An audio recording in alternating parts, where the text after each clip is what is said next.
Daily December mini ব্লগে আপনাদের সকলকে স্বাগতম।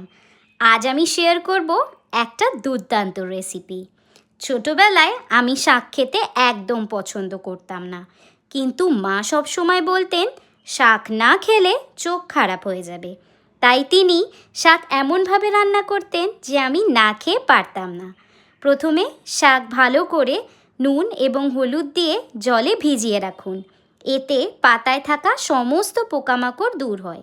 এরপর পেঁয়াজ, রসুন আর লঙ্কা পেস্ট বানিয়ে নিন। যাদের সময় কম তারা চাইলে অনলাইন যেমন ফ্লিপকার্ট, অ্যামাজনে সহজেই পাওয়া যায় এমন হ্যান্ড ব্লেন্ডার ব্যবহার করতে পারেন। এরপর কড়াইয়ে সর্ষের তেল গরম করে তাতে দেবেন একটু কালো জিরে এবং একটা শুকনো লঙ্কা ফোড়ন দিয়ে নিন। এরপর একটু নেড়ে নিন। তারপর জল ঝরানো শাকটা ভালোভাবে ভেজে নিন। যখন দেখবেন কড়াই থেকে একটু তেল বেরিয়ে আসছে আর সুন্দর গন্ধ বেরোচ্ছে, তাতে দেবেন একটু স্বাদ মতো চিনি। তাহলেই আপনাদের একদম রেডি হয়ে যাবে উইকেন্ডের জন্য সহজ, দ্রুত আর একদম সুস্বাদু এই শাকের পদ। নমস্কার।